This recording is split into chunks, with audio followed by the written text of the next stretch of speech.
Hey everyone, welcome back to my channel. So today we're talking about life on the internet and how it affects your life off the internet.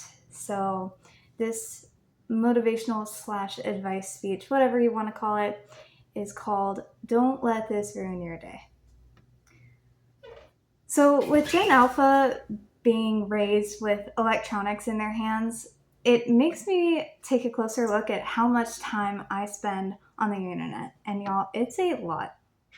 To the point where a lot of times I need to take a break and leave my house to go to a park or jog and get some fresh air. I could do an entire video about how wrong it is to allow kids to have unlimited screen time, but I think part of that generational problem is how we have transformed the internet over the years and how it affects our day-to-day life. If we have an unhealthy relationship with the internet and we let it get to us on an emotional level, how do we expect our kids to have good boundaries with the internet if we don't even have those boundaries ourselves? And that's the point and advice I will be talking about today. Personally, while I do spend a lot of time online daily, I try to take breaks and fill my day with other activities to keep me active. I especially need to take a break when I come across a post or video that makes me upset. People know that anger spreads. A lot of times, news outlets will exaggerate a story to make them seem worse than what they really are, and some news makes things seem like no big deal when it really is. We need to take a closer look at the headlines that we read online and take everything people say with a grain of salt. They know that if they say the right things, they can easily get your attention and get you to click on the news article or change to that specific channel.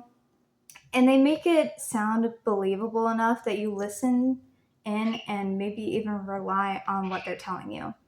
Now, we all know fake news is everywhere, so it's best to find an unbiased news source that has a reputation of being trustworthy. And that is hard to find. If you don't have that one source that you trust, if you see something on the news, double check multiple different sources to see what the differences are. Make sure you're not being lied to. Another way news gets to you and gets so popular is when people share that news. When you see something like a post that makes you upset, you may be tempted to interact with that post, such as sharing it, clicking on it to read the whole article or caption, or commenting on it.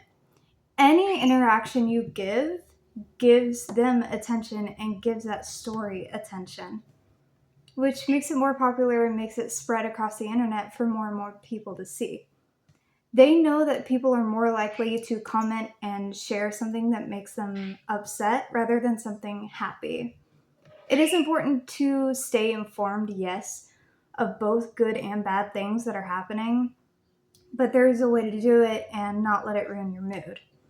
If you see a headline or an article of a comment on a post that makes you upset, try to remember that someone may be misinformed or just put your screen away altogether.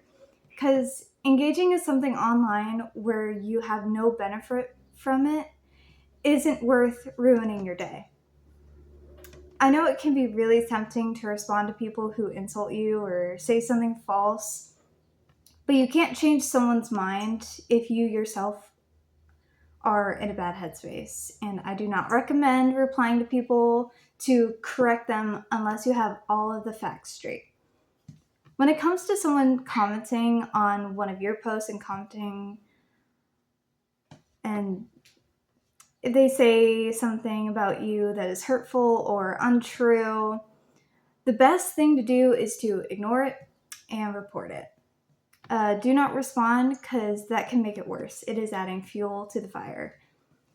People who say mean things online honestly don't have anything better to do, so replying to them is not going to change anything.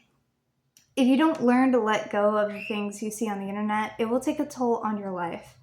For example, I watch a lot of police body cam videos, and sometimes those are really hard to watch. But most of the time, if I'm not careful about taking breaks, I will get angry at the people committing the crimes on screen, and so much that I will end up having a bad mood for the rest of the day. Or I've had some nightmares because I've listened to too many horror stories. When you take in so much negativity online, it's good to end your day with something more positive or offline altogether. Now, I want to end this on a happier note, or so let's all take a deep breath. Think rationally about the things you find online. Depending on when you're watching this, maybe find a good time to go out and get some fresh air. Find something positive about the world we live in and give yourself a compliment.